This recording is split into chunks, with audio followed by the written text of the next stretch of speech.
Oi, cheguei! Sejam bem-vindos a mais um vídeo neste belíssimo e louco canal. Como é que vocês estão? Tudo bem? Hoje eu vou contar pra vocês sobre um caso de uma menina que planejava fugir de casa, mas os planos dela deram errado, tão errado que ela acabou perdendo a própria vida. Menina essa de 15 anos de idade. E uma das coisas mais bizarras desse caso é que o corpo dela acabou ficando exposto ao ar livre por 3 anos, sem ninguém saber onde ela estava. Esse caso é aquele que nos ensina que a gente tem que ouvir nossos pais, sabe? Seguir o conselho deles. Mas enfim, pega essa pipoca, prepara seu miojo, já se inscreve no canal e vamos pro vídeo.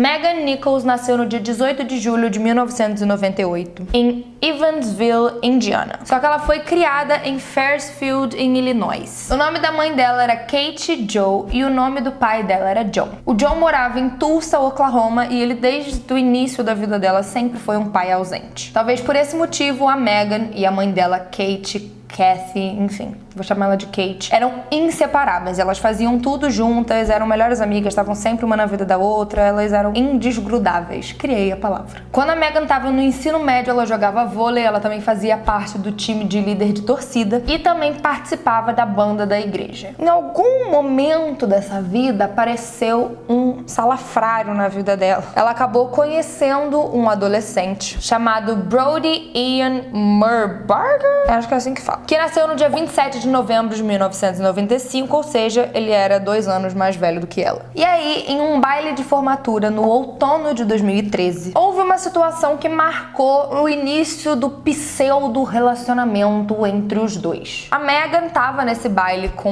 um garoto que era da igreja dela e o Brody tava com a namorada dele, que se chamava Kendra. E aí, do nada, a Megan e o Brody, que estavam acompanhados, largaram seus pares, falaram dane-se que viemos, né, acompanhados, e começaram a dançar um com o outro ali juntos. O par da Megan ficou boladão, foi embora sozinho, e a namorada do Brody, a Kendra, foi chorar, né? Que é a situação que ela faria. Eu, no caso, arrumaria um escândalo. Mas ela foi pra arquibancada e ficou chorando lá bastante tempo por conta da situação que tinha acontecido, né? Obviamente. Pouco tempo depois, a Kendra teve mais um motivo pra continuar chorando, porque o Brody continuou encontrando a Megan. Então, ele tava mantendo um relacionamento com as duas ao mesmo tempo, como se ele tivesse a vontade de ter 2 namoradas, sabe? Nem a Kendra, nem a Megan sabiam, né, que ele estava fazendo isso com ela, sabiam que estava sendo enganadas, ou talvez sabiam e fingiam que estava tudo bem. Já na primavera de 2014, do ano seguinte, foi a Megan que ficou boladona com o Brody porque teve outro baile e o Brody levou a namorada dele, a Kendra. Para justificar isso tudo, ele disse que a mãe dele, que tinha falecido há pouco tempo, iria querer que ele levasse a namorada dele, a Kendra, e por isso ele a levou. Ela ficou bem chateada, contou essa história toda pra mãe dela e a mãe dela falou: você não vai mais ver esse garoto, que esse garoto é um idiota. Sabe a palavra da mãe. Depois dessa situação, a Cat, que era a mãe dela, disse que o infeliz, o Brody, foi até a casa dela e disse que ela era muito controladora, que ela tinha que tomar remédios, isso em um tom bastante agressivo. Assim, garoto de 17 anos falando isso pra mulher, tipo, vai se tratar você? Mais tarde, ele enviou uma mensagem pra mãe da menina de novo e fez meio que uma ameaça a ela, dizendo que ele tinha acabado de ter uma conversa com um orientador educacional sobre a relação da Cat com a Megan, de mãe e filha, como quem diz, fica de olho que senão eu vou chamar o conselho tutelar. Pra quem olha de fora, ele aparentemente estava tentando, né, cuidar da Megan, olhar pela Megan, né, já que ele gostava tanto dela e proteger ela, mas na verdade, de fato, ele só estava tentando intimidar e manipular ela e a filha. Depois disso tudo, o humor da Megan mudou drasticamente. Ela abandonou a banda da igreja e, de modo geral, parecia bem mais retraída e sombria, de acordo com a mãe. Agora a gente vai passar para a data do ocorrido. Dia 3 de julho de 2014, mãe e filha estavam ajudando uma amiga da mãe em casa. Por volta das 9 horas da noite, a Megan falou que ela estava com dor de barriga, que ela estava meio mal, se a mãe dela podia deixar ela em casa, porque ela não estava tava se sentindo muito bem. A Cat falou tudo bom, levou a filha de volta pra casa e depois voltou pra casa dessa amiga pra continuar ajudando ela. Por volta das 11 horas da noite, a Cat voltou pra casa, mas só 11h30 que ela entrou no quarto da filha e viu que a menina não tava lá. Ela procurou por toda a casa, não achava sinal da menina em lugar nenhum, começou a ficar bem preocupada e resolveu ligar pra polícia relatando o desaparecimento. Como é que você vai fugir de casa assim sem dar explicação nenhuma? Sua mãe te dá amor e carinho, você vai fugir de casa porque tá doida? É isso. Pouco tempo depois, a Cat encontrou o celular da Megan, que por algum motivo tinha sido redefinido para as configurações de fábrica, como se ela tivesse acabado de pegar o telefone, sabe? Tudo tivesse sido resetado. Aí ela encontrou um bilhete da própria filha. E no bilhete dizia que ela nunca seria verdadeiramente feliz ali naquele lugar, que ela lamentava que isso tivesse acontecendo e pediu para sua mãe não procurar ela, que ia ser tudo em vão, que ela não queria ser achada, ia ser uma perda de tempo. E além disso, ela incentivou a mãe dela a seguir essa nova vida com o namorado dela, porque a mãe tinha um namorado e ela falou, tipo, vai seguir sua vida com seu novo namorado e não sei o quê. No dia seguinte, por volta das 8 da manhã, a Cat e a mãe dela, ou seja, a avó da Megan, foram até a casa do excelentíssimo Brody, que tava do lado de fora lavando seu carro, que era um Dodge Avenger 2009. Por que esse homem estava lavando o carro bem cedinho da manhã? Será que ele era tão maníaco por limpeza assim ou ele tinha feito alguma coisa? Fica no ar. Às 8 da manhã? Tipo assim, às 8 da manhã eu já tava lavando o carro. Tipo, Mona. As duas questionaram ele, né? Chegaram, oi querido, tudo bom? Onde é que tá minha filha, você sabe? E ele chegou e disse que ela tinha ido morar com o pai em Oklahoma. Só que isso não era nem possível, porque ela não falava com o pai era ausente. E a polícia foi verificar essa informação e o pai disse que não fazia ideia que a menina tinha desaparecido, muito menos tinha ido morar com ele. A polícia também conversou com o Brody e ele disse que ele e a Megan eram apenas amigos e que nada mais, e era isso, não tinha muito o que dizer. E na noite que ela desapareceu, ele inclusive ajudou nas buscas, né? Tava lá com o carro rodando e disse que não encontrou ela. Depois dessas buscas, ele foi pra casa da namorada dele, da Kendra, antes de voltar pra casa dele por volta das 5 da manhã. A polícia continuou a investigação e descobriu que antes do desaparecimento, ela e o Brody estavam trocando por volta de 150 mensagens por dia. E pelo conteúdo das mensagens, ficou-se claro que os dois tinham algum tipo de envolvimento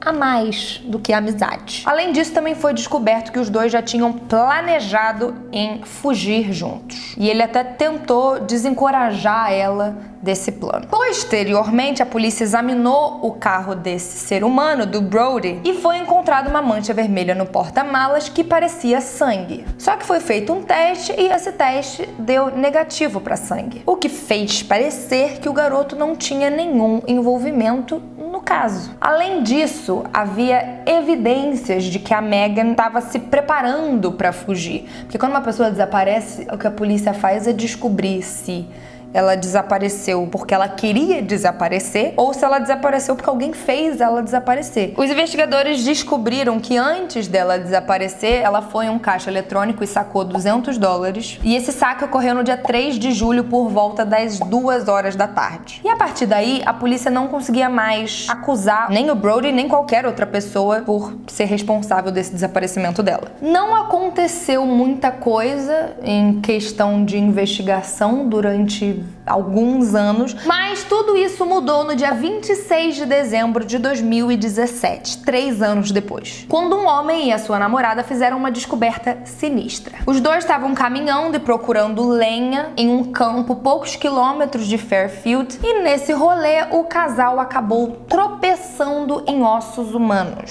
que estavam parcialmente enterrados. Eles claramente ligaram para a polícia, notificaram as autoridades, que identificaram positivamente os restos mortais como sendo da Megan. E aí essa descoberta colocou de novo o Brody como alvo e suspeita. Então interrogaram ele novamente e aí ele abriu a boca. Ele admitiu que 24 horas antes do desaparecimento da Megan, ele tinha entrado no quarto dela sem que a mãe dela soubesse. Ele disse ter ajudado a menina a fazer as malas e depois disso passou a noite por lá. Além disso, lembra que ele tinha falado que ele tinha ajudado a polícia a procurar com o carro, não sei o que, não sei o que lá. Ele disse que ele não se esforçou em nada pra procurar, né? Porque ele sabia que ela não ia ser encontrada. Ele só queria que parecesse pra polícia que ele tava tentando ajudar de alguma forma. Segundo ele, isso fazia parte de um plano maior pra enganar a polícia. O cara tinha 17 anos e tava com um plano de enganar a polícia. Porque a Megan teria se encontrado com uma pessoa misteriosa, entrado nesse carro e fugido com essa tal pessoa misteriosa. O Brody claramente alegou que ele não sabia quem era essa pessoa misteriosa, porque ele só estava servindo de isca. E ele queria que a polícia se concentrasse nele e foi exatamente isso que aconteceu. Nesse ponto, a polícia de fato já estava convencida de que ele estava envolvido nesse desaparecimento e falecimento dela, mas na prática não tinha fortes evidências disso. Na real, muito pelo contrário, né? Porque como eu falei pra vocês, a polícia tem que saber se a pessoa desapareceu porque desapareceram ela ou se ela quis desaparecer. Todas as evidências que tinham eram que a Megan tinha se preparado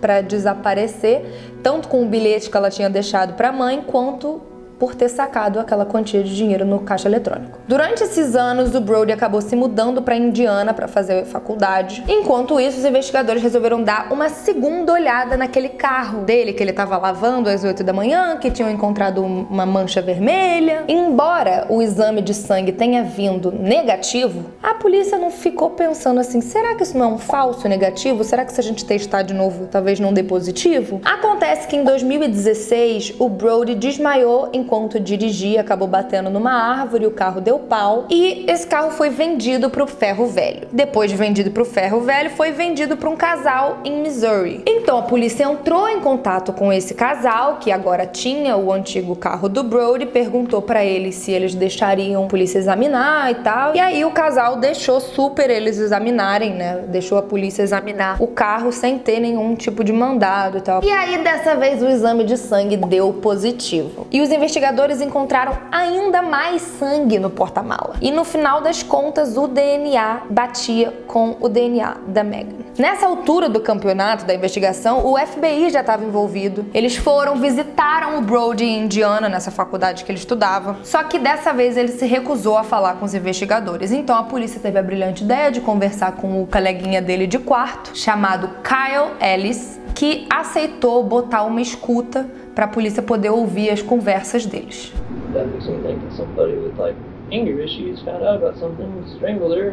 No dia 25 de setembro de 2020, o Brody foi indiciado por assassinato em primeiro grau, ocultação de cadáver e 2 acusações de invasão em domicílio. Em outubro, ele foi preso no seu local de trabalho e em setembro de 2022 começou o julgamento dele. No dia 27 de janeiro de 2023, muito recente, ele foi condenado a 50 anos de cadeia e ele só vai ter direito à liberdade condicional no ano de 2070, quando ele já tiver com 75 anos de idade. Segundo a defesa da Megan, o assassinato ocorreu por conta de uma mudança de planos ali do pseudo casal. O júri chegou à conclusão que o Brody tinha um senso de superioridade, não tinha empatia, era arrogante, manipulador, extremamente confiante. A Megan, por outro lado, era ingênua e não tinha noção do que era relacionamento saudável. Eles aparentemente planejaram de fato fugir juntos, só que ali na hora do vamos ver, algum deles não quis, ou o Brody desistiu, ou a Megan desistiu, fazendo com que o Brody ficasse com raiva e tivesse feito o que fez. E aí vem um pouco da parte do que ele falou, né? Alguém com problemas de raiva poderia ter feito isso. Em seguida, ele teria se livrado do corpo em uma cova rasa e mentido sobre tudo, né? Depois pra polícia. Por conta do momento, né, que ocorreu o crime, ele poderia facilmente escapar da polícia e foi o que ele conseguiu fazer durante um tempo, já que a Megan